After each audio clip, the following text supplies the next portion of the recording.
Hi, it's Mariella. The topic that I chose for today's episode is about how you can go from doubting your contributions to having an impact with ease. I'm going to be telling you about the joyful and impactful introvert system, a program that I've basically gone through myself in a quite literal way, and that I'm now teaching and helping my clients with.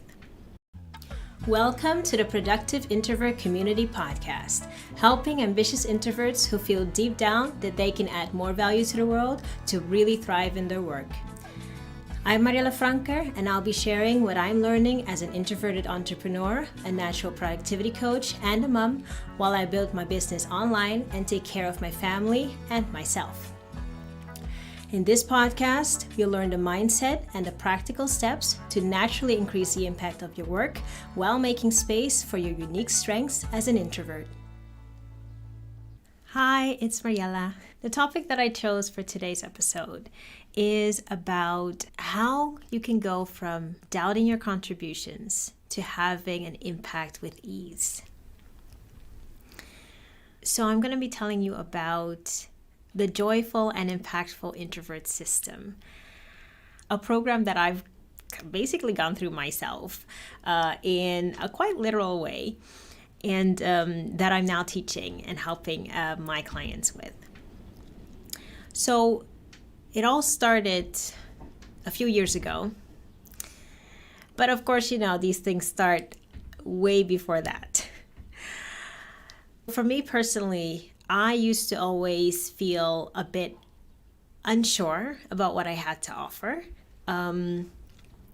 It seemed like my introverted personality, my kind of quiet, observant nature, it was holding me back in a way and causing me to miss opportunities. So some of you may know that I immigrated from South America, a country called Suriname, when I was 18 years old, and then came to live in the Netherlands, where I also did my studies. And I trained to be a scientist actually for about 10 years, until realizing after all that time that it was not the calling for me. It was not the thing that I felt particularly excited about doing for the rest of my life. Throughout that time, studying and working as a scientist, doing my PhD research, I felt really unsure about, am I good enough to make it? Am I the type of person that can do this work? And I thought it was a mismatch between my personality and the job. Because always a supporter, I would drift in the background. Overthinking, it caused me a lot of stress and feeling like I couldn't move forward. And then there was perfectionism, I had loads of ideas, both around, how I could improve my work, but also outside of that, and how I could develop myself personally. But getting stuck on perfecting it before I took the first steps. And I ended up kind of feeling like I had nothing to show for it. And yeah, so like I mentioned, I felt like my personality was the thing that was standing in my way. I was the supporter, I felt like the things that would be very natural for me, they felt like they weren't useful. Thinking about people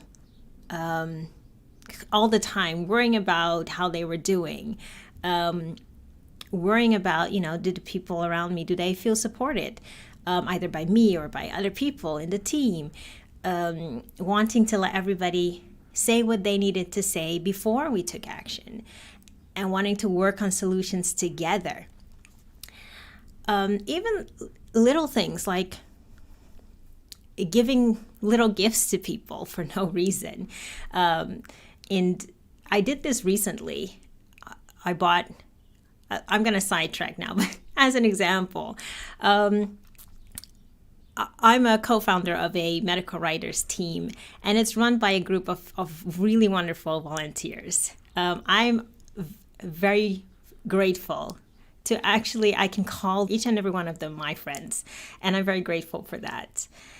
And we had an organizers meeting a few weeks ago, and I brought these little candles for everyone. And I remember that one of my lovely teammates, when she saw it, she said, and she read the little note that I wrote, put with the candles, and she said, "Oh my God, you put so much thought into this." And I was a little surprised for a second. I was like, I actually didn't.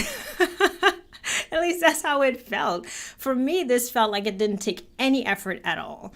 I literally thought, okay, I want to get these people a gift. What shall I get them? I walked into Hema, and Hema is it's a Dutch like department store with all sorts of household items. They have pretty stationery and food items as well. So I walked in there, thought, let's see what they have. And I found this box of candles. And I thought, okay, perfect. I'll do something with this. And I'm big on symbolism. So that they came together in a box, for me, that was a symbol of, we're in this together and we're a team. We're all volunteers. We make time for this, next to our jobs and next to family. So I really appreciate everyone's effort in keeping this thing running, because it's very valuable to the writers in our community there. So that symbolism for me was like, okay, perfect. I took the box home, and then I saw there were 18 candles. I'm like, oh, there's 6 of us. Great, everyone gets 3. And I tied them up into little pieces of burlap that I had lying around the house, and this red string that I collect strings. This is one of the things that makes me weird. I have a little glass jar that I collect random strings in. Well, perfect occasion to use it. And this is what I use it for. So everyone could get 3, and that made perfect sense for me, because according to Chinese tradition, and I'm half Chinese, the number 3 and the color red are lucky. So I tied those up, and I made a little individual note for everyone and brought them to the place where we were having lunch and having our meeting. To me, it felt like I didn't spend 5 minutes thinking about this, because it just came so natural to me. And then once all the pieces were there, it was just, okay, this is what it's going to be. And I know this is maybe a little bit of a weird example, but it's a tiny example of how effortlessness shows up in your life. And it's funny, because these were the type of things that I used to do as a child, like without even thinking about it. But as I grew up, I started to feel like those things were making me soft. It wasn't professional, and people wouldn't take me seriously. Especially as an immigrant coming to a completely different culture. And even though I spoke the language, we also speak Dutch in the Netherlands. So, yeah, of course. People speak Dutch in the Netherlands. Oh, I never knew. We speak Dutch in Suriname. So in principle, I knew the language, but we use it in a little different way. So I felt like I wasn't measuring up to whatever expectation I had of what I was supposed to be. And then training as a scientist and being so focused on the people around me rather than, if I'm perfectly honest, the scientific work was, for me, less important than the people in our team. And I felt like that wasn't what I was supposed to be focusing on. So I stopped doing it. These things used to be things that were left, unspoken. They just happened in between the daily motions, and sometimes I noticed, sometimes I didn't. The joyful and impactful introvert system, it helped me to relearn in a way how to connect with that effortlessness and that caring part of myself. And in a quite literal sense, I've gone through this program myself. So I wanted to share with you some of the major shifts that it has created for me personally, and a few examples of how it's helped some of my clients. So these are some of the major shifts that it created for me and is doing for my clients as well.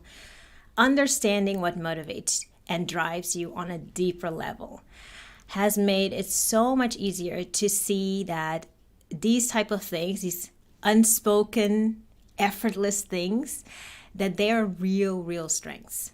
Getting clarity about what type of impact that you want to have can really help to take actions in your daily life that align with that.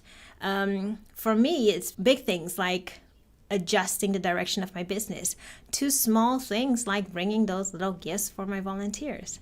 These unspoken things, big and small, they're often the things that light us up. You know, the little actions you take today that make your life more fulfilling in the long run. It's helped one of my clients who's a literature writer to make actually relatively small changes to her writing process, but that have boosted her output a lot while still having that sense of ease and connection.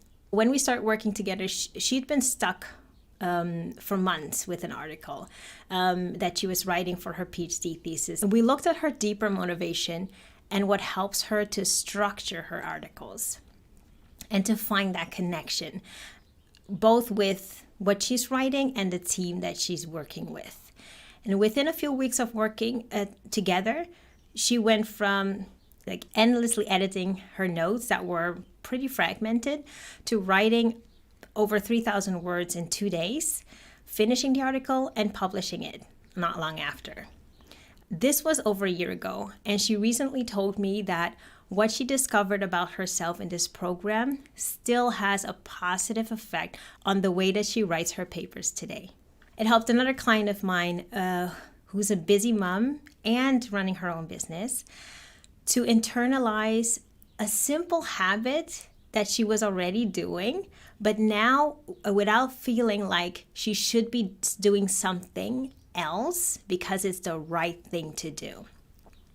So before we started working together, she knew that she felt better and that everything moved much smoother for her whole family when she would just stick to this simple habit that she actually already did, but she would do it on and off because she felt guilty about taking the time or telling herself that there were more important things that she needed to do. So we worked together on discovering what makes things feel effortless for her. And we worked together for only 6 weeks. And she recently told me that she's still doing this very habit. The work that we did together has had a lasting impact on her as well. And doing this habit still has a positive effect on her day. And that's exactly what this program can do for you too. If you want more information about how this program can impact your life, use the form in the description to schedule a call with me, and I can tell you more about the joyful and impactful introvert system. There's no cost for this call, and you're not entering into any commitment if we speak to each other. I want you to leave this call already feeling more confident about your natural strengths as an introvert and having a clear next step for you, whether you decide to join this program or not. Thank you for hanging out with me again today, and let's talk again next week. Thank you for listening to the Productive Introvert Community Podcast. If you're an introverted entrepreneur and you're ready to thrive in your own way, then connect with me on thefrankermessage.com/contact.